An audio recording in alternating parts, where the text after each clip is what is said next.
We're back after Oklahoma's 66-17 win over Tulsa, back before the Sooners head to Cincinnati, and back with Todd Lisenbee on the 7th episode of the Lederman Jacket podcast, number 7, Dalen Smothers and Jaron Canick on the Sooners' current roster, 7, number of national championships in Norman, number of Heisman winners in Norman. For me, Todd Hungman's son of Tottenham Hotspur, number 7, Jose Reyes, New York Mets great.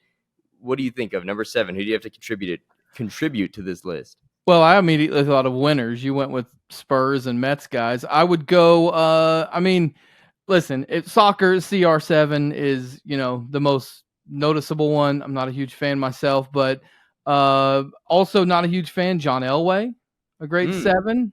Beat my Packers in a Super Bowl one year, so we don't like him very much. But number 1 is a great Oklahoman. That's Mickey Mantle, who wore number 7 with the New York Yankees. Go. That's the first 7 I thought of. I grew up in New York, in like the early 2000s, and Mickey Mantle stories were the ones I heard from folks who were around when he played, and stories. I think I remember one about some night he hit the lights at the old Yankee Stadium, something like that. So I grew up with those stories, but he's a great Oklahoman, and I think at least part of the reason you see Yankee hats, right, all over the state. Oh, yeah. We'd have to check with and there were a few Oklahomans that played for the Yankees. We'd have to check with the sponsors and with our higher ups to tell some of the Mickey Mantle stories.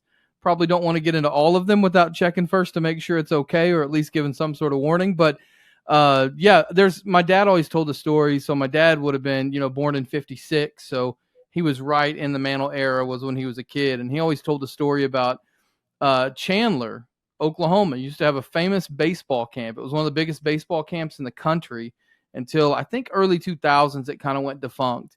But there was a year where, I don't know if it was in Sports Illustrated, but everyone that went to Chandler baseball camp, like the camp jersey had number 7 on the back of it because everybody wanted to be number 7 and be Mickey Mantle. So, yeah, that's the first one I think of for sure.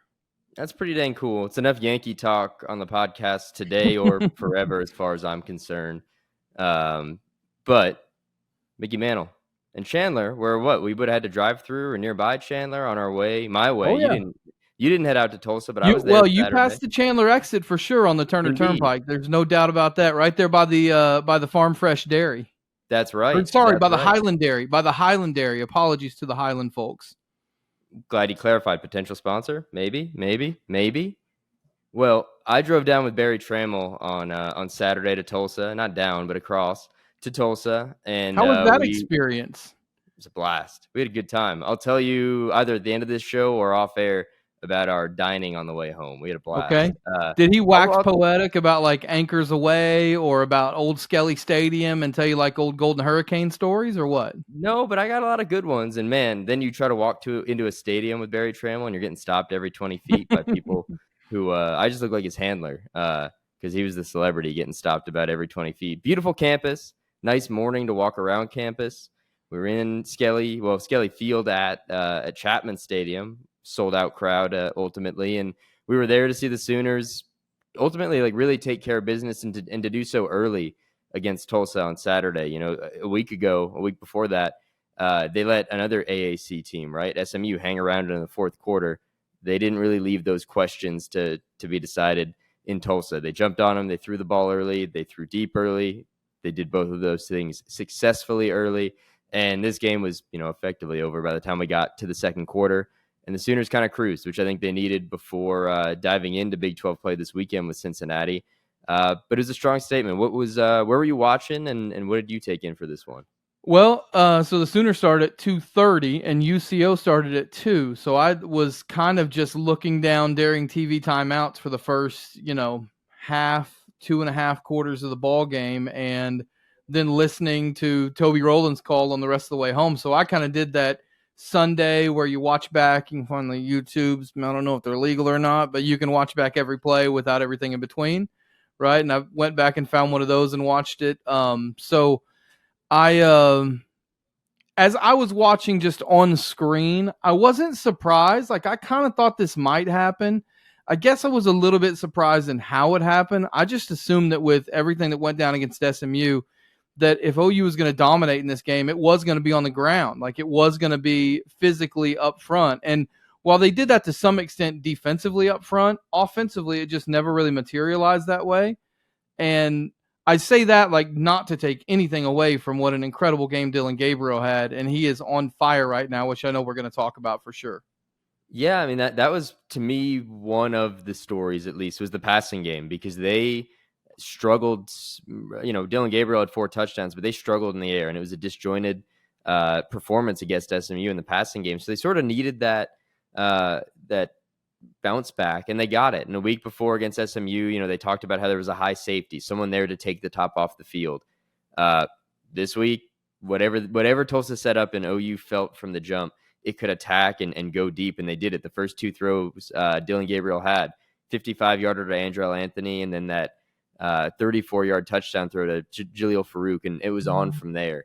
They had everything they wanted deep. They kept going deep, even in the red zone. These aren't deep balls, but Drake Stoops kind of found what he wanted. They targeted him a lot, and they have targeted him a lot in the red zone, which I found interesting. But on the whole, Dillon Gabriel, 421 yards, 5 touchdowns, both, the second best performances there of his OU career. He had that game in Lubbock last year in OT where he had more yards and more touchdowns, 90% completion percentage, career high. Probably one of his best games in an OU uniform. See, I don't think that's fair. I think completion percentage should go up if one of them's intercepted, because you completed it just to the wrong. You know what I'm saying? That might have ticked him up then to like 94% or something. Yeah, and that was the only blemish on the day for him, that pick in the third quarter. He got clobbered on that play, and I want to say it was Freeman he targeted. It felt like there might have been a pull or a push or something. I was waiting for the flag to come out, but if that was the worst thing that happened in Dillon Gabriel's day, it was a pretty good day for him and the Sooners, which it was, and that was the driving force, I thought. They got the 5 interceptions. Ted Roof wanted one more turnover that he didn't get. It was the fumble that turned into, I think, just a turnover on downs, but it was a complete game. But it started with the passing offense. It started with those turnovers that, a few of them felt like punts, those passes, but a good day for the Sooners, and like we said, they took care of business early, and that was the most important thing.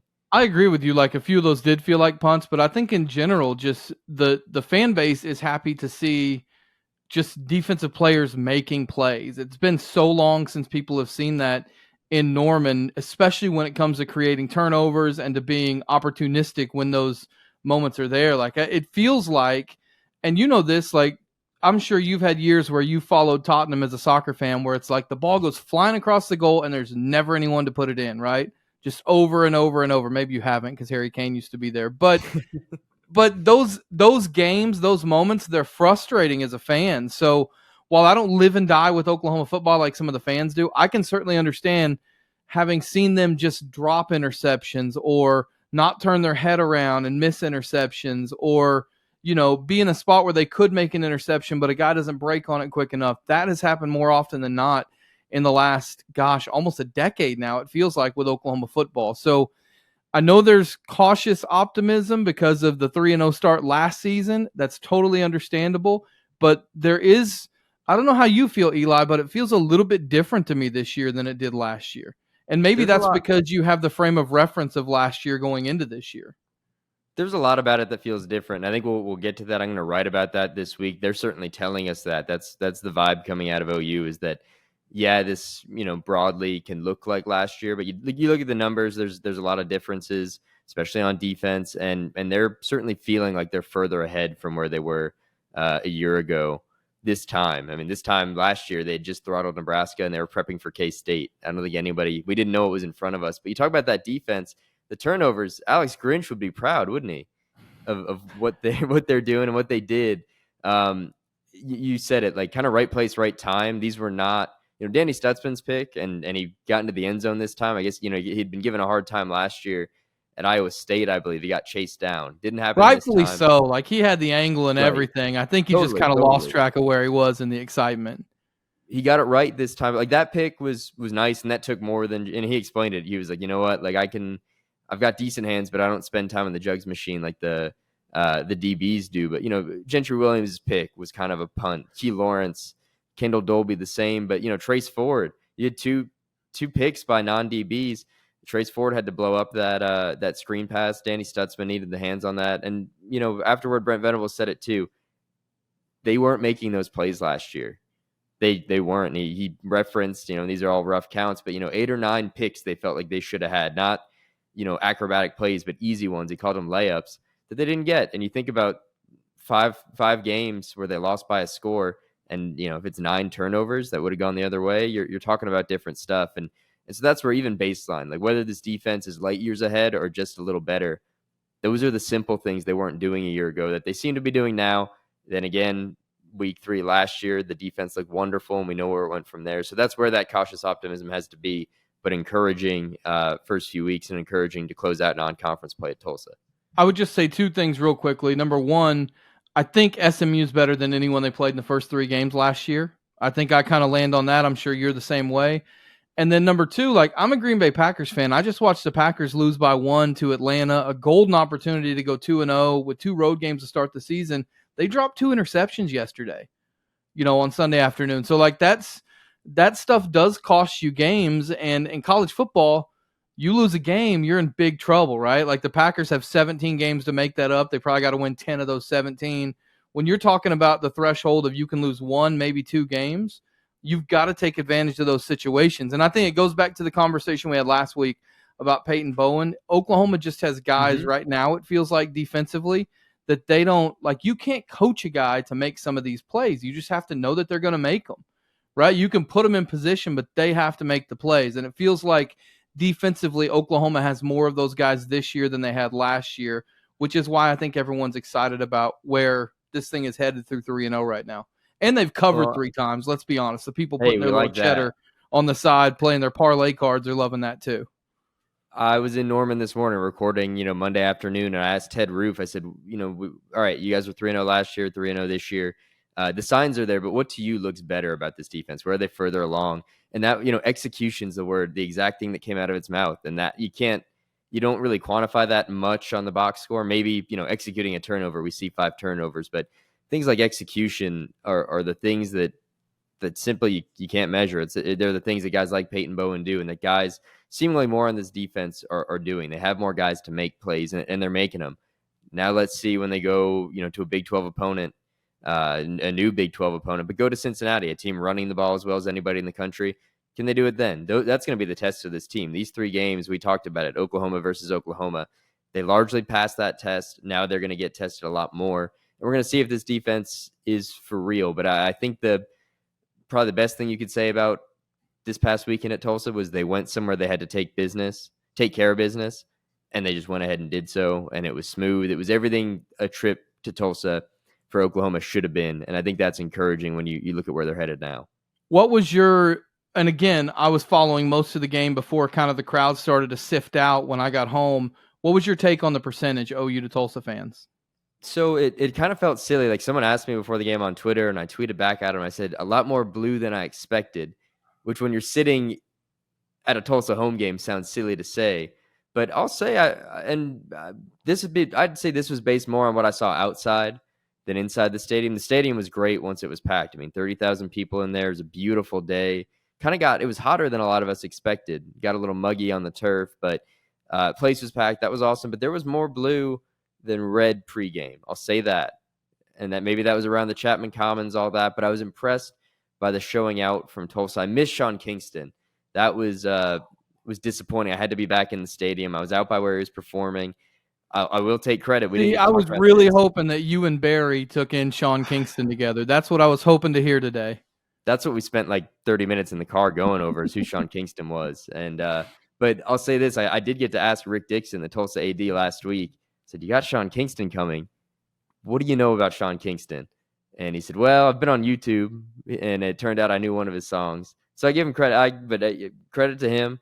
I was pretty proud. That's what we all know is one of his songs, if we're being totally honest. That's what I spent most of Saturday doing. I wrote a bunch of stories. I watched the game, reported from Tulsa. I was on the Sean Kingston defense. Everyone said one-hit wonder. Like, after Beautiful Girls, there wasn't a bunch of others. Fire Burn and Take You There, Eeny Meeny. That's just off the top of the head, Todd. Come on. Beautiful Girl's the only one I know. Be totally honest with you. Because you weren't in middle school in his prime, man. That's true. Why. That's true. I do have a few years in my life that I call the dark era, where I struggle to remember anything from, and I think that's probably where Sean Kingston fell. You missed out, man. And I missed out on Saturday not seeing him. That's once in a lifetime. How many times can you be in the Chapman Commons on the campus of the University of Tulsa seeing Sean Kingston? I'll never get that back, and I've got to live with that. You'll love this. John Fitzgerald, who I do UCO football games with, he's the color analyst for our UCO broadcast. He played at UCO. He originally signed to Oklahoma State and left there in the preseason and then set out a year and played at UCO. And when he was being recruited out of Putnam City North, he told me, he's like, yeah, my senior year, I went to Oklahoma 4 times. I went to OSU twice. And he said, I went to Tulsa once, but that was only because Diamond Rio was playing a concert, which I thought was an awesome pull. So Sean Kingston's great, but Diamond Rio's been there. So I think that's a little step up, if you ask me. All right, so that was Tulsa. Moving sort of broader strokes on the Sooners. They're going to Cincinnati this weekend, favored by 14 points. Depends on where you look, 13.5. I've seen 11, like every week. It depends on where you look. We'll see where it stands on Saturday morning. But I think where the Sooners hit the road again and hit the road for Big 12 play, still wondering is at least principally the run game. That remains a topic of conversation, mostly because it still hasn't kicked into gear. And as we start this, I think it's worth noting that this was such an effective run game a year ago. They ran more than anybody in the Big 12. Eric Gray led the way, and he was so consistent for them. But right now, they just don't seem to have that one guy or really just a running attack that is getting much going. I think you could look at the offensive line as some are. You could look at the individual guys. You could look at the fact that 2 of the games they've played have been blowouts from pretty early on. I don't think that makes for really good kind of guys finding a rhythm or really any measure of how good this rushing attack is. But the bottom line is they're averaging 4.3 yards per carry through 3 weeks, and we know that's got to be better. I would just say, Eli, that while you're right, there is still the run game's got to be better, full stop, right? I'm not saying it doesn't. I would also tell you, and maybe you could tell me differently, because again, like I said earlier, I didn't get to watch the game live, so it's hard to kind of feel the game when you're watching it back on replay. But it felt to me like Tulsa went into that game figuring that Oklahoma was going to do what you and I figured they were going to do, which is pound the ball on the ground and be physical. And because of that, Oklahoma was able to take the top off the defense. So again, like I'm not saying it's good enough. It's got to be better, but I still think there's question marks around it that can be answered, right? And I think they have the personnel to do that. It's just a matter of what game plan looks like against Cincinnati. I do think both sides of the ball, offensively and defensively, this is going to be their toughest test up front, right? They've said as much at press conferences. It steps up a next level when you're playing Big 12 play, and we're going to see that this week. Yeah, you're exactly right. I mean, this is going to be the best defensive line they've seen, and certainly the best rushing attack they've seen. Right now, Cincinnati's at like 239 yards a game. That's going to be a challenge. That's going to be new for them. We're going to see if this run defense that through 3 games has been really impressive. But again, you'd say, well, Arkansas State, Tulsa didn't, get much on the ground. Is that because of who they played or because of how good they were? As it relates to the run game for OU this past week, I think you're right. They were in the same way that the deep ball was taken away by SMU. Maybe, the run clearly is where Tulsa prioritized, and it's exactly why OU was able to pick them apart the way they did. And they basically took what was given to them and took full advantage of it, and they did that. And I would say, the running game needs to be better. It also doesn't need to be figured out after 3 weeks.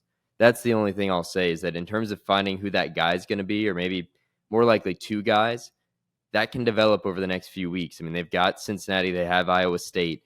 I think you'd want, if you were an OU fan, to go into Texas with a bit more settled and on paper that you've seen from the run game. But I think any combination, if they can get there, Tawi Walker, Marcus Major, Javante Barnes, Gavin Sawchuk, you'd feel good about 2 of those guys. And none of them have to have run for 160 yards in a game before, conference play begins. But they do got to figure it out. I think they've got to get things sorted on the offensive line. I think that's been a part of this too. And if you ask Jeff Lebby, he'd tell you there's a mix of reasons why it's been this way. But the offensive line, I think, isn't getting the push you might expect from a unit that people were so excited about. They've protected Dillon Gabriel really well. 1 sack on the year. Again, consider maybe who they were playing. But pushing forward, they've got to do a bit more for this run game. Hasn't been helped that Savion Byrd, he returned as the starter this week, left with an injury. We don't really know his status. But, Troy Everett comes in. They haven't had continuity up front, and at least weeks 1 and 3 haven't needed it. They're rotated heavily. That's a question and another place to watch this weekend against a good defensive line. What can this offensive line really do? I mean, I think I would just say, Eli, to kind of wrap this up on the OU run game. Again, does it need to be better? Yes, but tell me a big team right now that doesn't have a noticeable flaw. A Big 12 team right now that doesn't have one. And I thought it was laugh out loud funny to see the Big 12 conference tweet out, "Congrats to the ranked teams in the conference," and it was Texas and Oklahoma, right? Like that's right now. Hold on. I was there at AT&T Stadium in July when Brett Yormark said we were going to celebrate OU and Texas in their final season in the Big 12, and here we are coming true on it. So, Well, right now it's the only thing they have to celebrate when it comes really to the is. AP poll. I mean, Kansas State with a bad loss, that brings up questions about them after Saturday's game against Missouri. There's questions about this Cincinnati team having just lost to Miami of Ohio. Texas Tech and Baylor start 0-2. Houston looks dreadful. TCU lost to Colorado. Like Oklahoma State looks dreadful right now. There are all kinds of questions in the league. So I don't think Oklahoma's in a bad spot. You're in Big 12 play, and that's going to mean things are tougher. But the good news is right now Big 12 play doesn't look that tough to begin with, and Oklahoma's got a pretty nice schedule when it comes to who they do and don't play in the regular season. Maybe the one that's a little bit of a surprise is BYU, but I also think Arkansas is terrible too. Like I don't think Arkansas is very good this year. So I don't know. It has to be better. Again, I'm not saying Oklahoma's running the ball well enough, but I don't think it's a huge concern right now, given the way the conference looks and the way Oklahoma's looked in other places where they've gotten so much better. I agree, and I think an easy schedule that we would have said that in August looks easier now, just in the way the Big 12 is breaking. We'll see in a month. I mean, things change really fast around here, but I think that's a good point. I think at this point you could say this weekend's going to be a tough test, but it is a Cincinnati team that just lost to Miami of Ohio. Next weekend you have Iowa State, who will become what are we going to name the Oklahoma State Iowa State game? The Crap Bowl, something like that. That's so lame, but it as lame as that game might be. It might be you're not old enough to remember this, but Howard Schnellenberger back in the day on Mondays would have like a JV practice game, right? Like a scrimmage. Okay. Mm-hmm. And then on Tuesdays, he would have his weekly press conference, and he called that Monday scrimmage the Toilet Bowl. I mean, so he would walk to the podium, and the first thing he would do is he'd pull out this sheet of paper and he'd go, Toilet Bowl report. And he'd just read stats from the Toilet Bowl game of what freshmen made like tackles or had rushing yards the day before in the JV game. So, I mean, I think Toilet Bowl works. It's crazy that there's a total of a Big 12 game at 35.5 or 36, which is what Oklahoma State, Iowa State is for a conference that for years, for nearly a decade, had the best college quarterbacks year in and year out. It's just wild right now where the conference is. And I mean, I think you might have tweeted about this. The SEC doesn't look much better right now. It's got its own issues. It's unbelievable. But point is that, that Texas game really is going to be the first, I think, high level, like top of the country kind of test that OU is going to get. So it's about, handling their business the next two. Quick note before we get to Dillon Gabriel, Andrew Anthony has really, I think, been what was promised and more than what was promised. He's already been, I think, more productive in 3 games than he was in any of his seasons at Michigan. He's been the deep threat that they went out looking for. Something like, I think he's got 17 catches, 200 some odd yards. I think it's 17 targets, 14 catches, which, that's the efficiency he's had. Yeah. He's been efficient. He's been the guy deep, and I think that takes pressure off Jalil Farouk, who we didn't mention, but had a huge game, kind of a game he needed. It was interesting to hear him talk afterward because he had the fumble on the opening kick. He took that back 62 yards, and on the 63rd, coughed it up. That's how we started in Tulsa, and it was about the last negative play for OU and for a good while in that game. But for him, 6 catches, 126 yards, a touchdown. That's the game Jalil Farouk needed to have. And afterward, he said when he was a freshman, the first couple of weeks where he struggled would have bothered him a lot more. But he's got the experience now. Dillon Gabriel talked about his short memory. Very encouraging for Jalil Farouk. But returning to Andrew Anthony, I think what he can do in terms of stretching the field only helps everybody around him. It's not surprising that Drake Stoops had a big game. Farouk had a big game. He had a big part in that passing game. If I'm not mistaken, Andrew Anthony grew up in East Lansing, lifelong Michigan fan, son of a bus driver. Someone wrote about that. I feel like I read about that. Yeah, I feel like I read about that at selloutcrowd.com. No, he And he was one of those wild cards, right? That coming out of the portal, you go, well, it's really nice if this guy can help, but if he's that good, why didn't he latch on at Michigan? And I will say one thing the portal has shown us over and over again is circumstances matter. There are good players who are just in bad circumstances and go find a new place and shine. And so, I know this is probably sacrilege to you, but it's the old argument of, does Tom Brady win the Super Bowls he wins without Bill Belichick? Does Bill Belichick win the Super Bowls he wins without Tom Brady? Of course not. They won those because they were together and it was the perfect pairing. So right now it feels like for what Oklahoma needed to take the top off the defense, Andrew Anthony is exactly what, works out for him. So he has been a nice addition to this Oklahoma offense, no doubt. Well, you're right. What we're learning in the portal, it's all about the perfect marriages. There, portal guys can come and, not be what they were promised, or not be, they come from a big school and drop down and it doesn't work, or it's perfect. Back to that story on Andrew Anthony, when I spoke to his father, he said if Andrew was a running back, we'd still be at Michigan. They loved it there. It was not, some place he had to get out of, but he's a big, fast receiver who works perfectly in a tempo offense. Michigan huddles and runs the ball. So it just wasn't the place for him. And now look, he's in an offense that moves, that throws the ball downfield, and he's thriving. And that's a huge development for the Sooners, because they needed, probably at least 3 guys. And you were looking at Jaleel Farouk and Drake Stoops and then wondering who else was there. Andrew Anthony can be number 3. And then you're talking about Nick Anderson, Jaden Gibson, and the rest behind him. That starts to be a problem solved. I think, we were looking at the skill spots in August and saying, running backs and receivers, who's going to catch passes, who's going to run the ball. In the passing game, I think we're closer to answers in the run game, and that's a good thing. They've got to figure out the run, but that Dillon Gabriel's finding guys he can throw to downfield is huge. And that brings us into Dillon Gabriel, who I've got a story out today. It's Monday, about just how good he's been at the start of this year. If you look at the numbers, he's hanging out with Caleb Williams and Shedeur Sanders and Michael Penix at Washington, Sam Hartman at Notre Dame. Dillon Gabriel through 3 games is playing like one of the best quarterbacks in the country.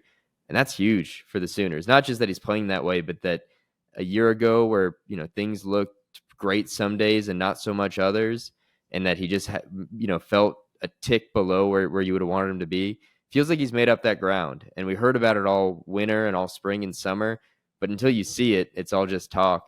But Dillon Gabriel seems to have taken some kind of jump. And if that's the case, if he can maintain any semblance of this, that does huge things for this offense that lost so many productive guys from a year ago and needs to find new ones. The quarterback's got it figured out, and if he's playing a bit better than he was a year ago, I think that bodes really well. I think sometimes we forget that everything was piecemeal together so quickly last year after Brent Venables came in, and after Dillon Gabriel came to Oklahoma in the transfer portal, that yes, he'd played under Jeff Levy before, but he hadn't played under an offensive line coached by Bill Bedenbaugh, right? He hadn't played with any of these receivers.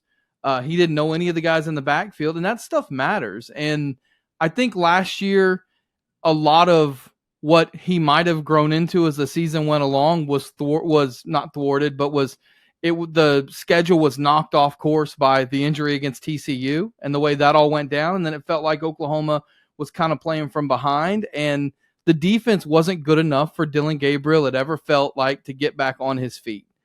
And this year with the offseason, with kind of the, last year being thrown into hindsight, in the rearview mirror, I think Dillon Gabriel, he just looks like he's playing with less pressure this year. He looks like he's playing more free. Like he knows where receivers are going to be and they're there. Like he knows, where his blockers are going to be and they are there. So I think, yes, we assumed that he was going to come in and grasp the Levy offense very well, and he may have, but there's so many other factors that just feel so much more comfortable for him this year. And he's playing amazing. But again, he was playing amazing through 3 games last year. It's funny, earlier you mentioned the Jaleel Farouk fumble at the beginning of the game, right? And how immediately you're like, 3rd game of the season, Oklahoma's look good, and then something crazy bad happens. Remember against Nebraska? Nebraska went opening drive down the field, right? It's like the same kind of vibes, and there are a lot of weird parallels between last season and this year, how the first 3 games have gone. And that's why I think there's a lot of cautious optimism from Oklahoma fans right now. I think so. And, on the Dillon Gabriel front, he He's got 4 more touchdowns than he had this time last year. He's completing more passes. He's something at like 82%. That's leading the country, 82.5%. Best completion percentage in the country. 11 touchdowns is like 4th nationally, just behind Caleb Williams. Yards per attempt up there with those guys. I mean, he really, and 3 games. Better 2 of on them third were down too. That's been huge. better on third down, and that he's got a big part in that. They're converting on like 20% more of their third downs.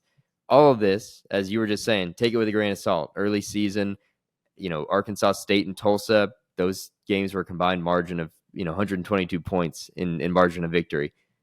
Take it all with a grain of salt, but Dillon Gabriel looks different too, and just the way he's operating. You mentioned that lack of pressure. I think there's some comfort there. Jeff Lebby said today he's in a place that he wasn't a year ago.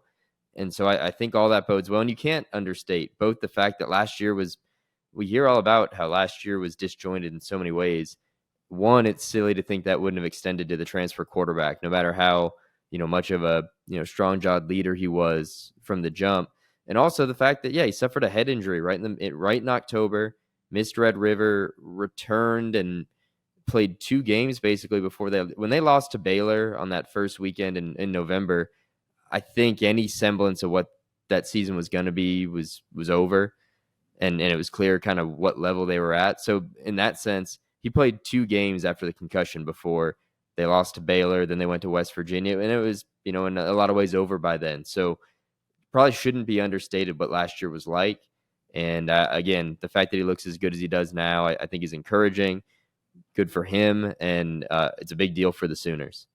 And listen, way early, right? Small sample size alert, but he puts up numbers like this, and Oklahoma rattles off a bunch of wins and wins the Big 12.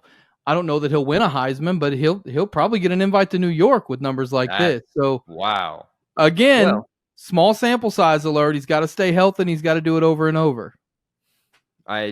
Based on the numbers to this point, 3 weeks we're talking about right now, sure. And I don't think anything right now, talking across the whole college football landscape, is far-fetched.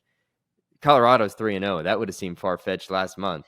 And Alabama scored 10 points before the final minute at South Florida. How about that for a sentence? So nothing should be predicted. Can be. I guess it's college football as usual, but this feels even weirder this year. And maybe just the confluence of the portal and realignment and everything that's coming. Maybe that's all playing a role in what feels like some of the weirdest first 3 weeks of college football we've had. Well, we've got the thicker kicker at Missouri booting in 61-yarders at the buzzer. I'm sure you enjoyed that over the weekend.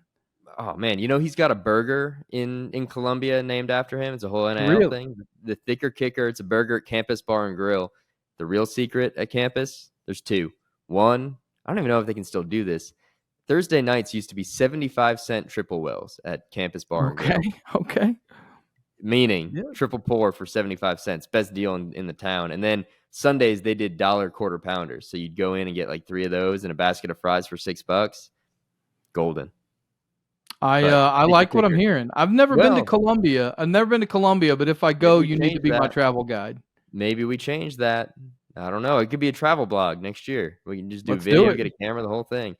Well, Todd, where are we going to close out but with a game of Lis-in or Lis-out? And your Dillon Gabriel prediction right there maybe takes us into the first question, because I was going to ask you, Lis-in or Lis-out on if this jump from Dillon Gabriel is for real. I'm going to say Lis-in. Like I'm not going to go as far as to say he's going to be a Heisman finalist after 3 games, but it does look different. And I really do think we would have seen more of this at the end of last season had there not been injuries in that disjointed season. So I think this year, if he stays healthy, and especially if they can find a way to run the ball better, I think he's going to have a really good season. I like it. Drake Stoops, he's got 3 touchdowns, had 2 Saturday at Tulsa. Already matches a career high. He's been a really frequent red zone target. This might be lofty, but double-digit touchdowns for Drake Stoops. He's on pace for 12. I'm Lis-in. First of all, his dad's a coworker. I don't know if you knew that or not. Conversations with Coach. But also, way before I worked with his dad, this goes back to COVID era. I think hashtag Drake for Heisman might have been started by me back in 2020. So at some point, we're going to get him there. Whether it's Dillon Gabriel or Drake Stoops, one of them's going to get an invite to New York City. Now, I'm joking, obviously, but I think he'll get to 10 touchdowns this year. Yes, I would say Lis-in, and I think, honestly, in a weird way, I think that number goes up if they don't run the ball well, right? Because maybe in some of those goal line situations, you see a lot more passing on the edge. They've gone to him a lot in the red zone the last few weeks. I think it's effective. 2 touchdowns against Tulsa, both of them on 4-yard passes. So it wasn't like he was needing the space. He's finding space in those situations. By my count, you've got 2 Sooners at the Heisman Trophy ceremony. That's right. We'll see if we can get to a third before we get out of here. You can have up to 4, I think. The third question for you. Cincinnati, I think, is averaging 239 yards per game on the ground. OU keeps him under 200 this week. Lis-in or Lis-out? I'll say Lis-in, and that's because Heisman finalist Danny Stutzman is playing so well for the Sooners. No, Danny Stutzman is playing amazing right now, and I do think it is going to be the biggest test. I think I might have seen it. I think it was George Stoya who tweeted today on Monday that OU's only given up like 2.29 yards a carry, and at this time last year it was about 4.5 against. Like we said, I don't think they've played a team as good as SMU was to this point last year. I didn't think they played a team as good as SMU was this year. So I think they're better. I think 230 is a big number. So I'm gonna say Cincinnati runs somewhere between 100 and 130, which would be a pretty good performance for this OU defense. All right, because we're going to Cincinnati, or I'll be going to Cincinnati with Barry Trammell and Garen Emig. Run through some celebrities from the city. Lis-in or Lis-out on Pete Rose? This is a tough one for me. I'm like, the guy's obviously kind of a jerk, right? I mean, I think everyone that's ever had some dealings with him have told you he's a little bit of a jerk. The Ray Fosse thing in the All-Star game is an all-timer, but also in a weird way, like, I kind of get a kick out of the guy who sprints to first after a walk. I think he's a little bit crazy, and I kind of respect that. So I'm Lis-in. Sarah Jessica Parker. I'm Lis-in. My girlfriend I just completed the entire, we have watched every episode of Sex and the City. We have watched both the movies, and last week we completed season 2 of And Just Like That. So I got to be Lis-in on Sarah Jessica Parker. Yeah, I love Carrie Bradshaw. I like it. Former president, William Howard Taft. Oh, this is a Lisenbee guy. The guy got stuck in a bathtub, for crying out loud. He is our fattest president, so I've got to be Lis-in. I love Rick Majerus. You remember him? He was awesome. Oh, yeah. I love Ralph Friedgen. I loved Mark Mangino. I love a hefty coach, and I love a hefty president. Love it. That's great. He first president to own a car. Fun fact. Very nice. Yeah, and the first to throw out a first pitch at a baseball game. Those are my 2 Taft fun facts. I thought it was Taft that threw out the first pitch. Yeah. There you go. George Clooney? Oh, I think I'm going to go Lis-out on George Clooney. And here's why. Good actor, obviously beautiful, made the Salt and Pepper classy, one of the many that did, which thank you very much, George. But I had the opportunity one time working in morning radio to meet Stacy Keibler. You remember her? Might have been a little before my time. But Stacy Keibler was like in the WWE at one time, and she's like an actress and model. And I honestly think she's she came in like at 7 a.m, no makeup, and just was naturally one of the most beautiful people I'd ever seen. And he dumped her. So I got to go Lis-out on George Clooney. Reasonable. All right. OU, 14-point favorites per Bovada as of right now. Can they cover that? Lis-in, Lis-out. So I'm gonna admit to something here. I went 3-9 on my picks last week, which is not good. One of my picks was Houston to cover against TCU, and I kind of had this thought of, I'm just gonna pick every new Big 12 team in their home opener, their first Big 12 game, and that's where I fall with Cincinnati here. So usually teams don't cover 4 weeks in a row. Vegas adjusts. And I think because Cincinnati's coming off such a bad loss, I think there's going to be a lot of money on Oklahoma. So you're going to get better value for Cincinnati. So I think the Sooners win. But if I had to play this game, if I had to put money on it, I'd say Cincinnati covers. Fair enough. The last one for you. Maybe you can help me make my decision on if I'll make a visit. But Skyline Chili, Lis-in or Lis-out? All right, I got a big chili thought. Mhm. I don't think chili has beans in it. Okay? So if chili has beans in it, to me it's not chili. Well, it is. It's just chili with beans. So if you tell me you're getting chili, it shouldn't have beans in it. So my understanding is the Skyline chili has beans. Is that correct? I believe so. They also put it on pasta. That's kind of my main issue. I actually have no problem with the spaghetti on pasta thing. I think it could be interesting. I have been known in not the spaghetti on pasta, the chili on pasta. I've been known in the past to mix in a little chili with some ramen.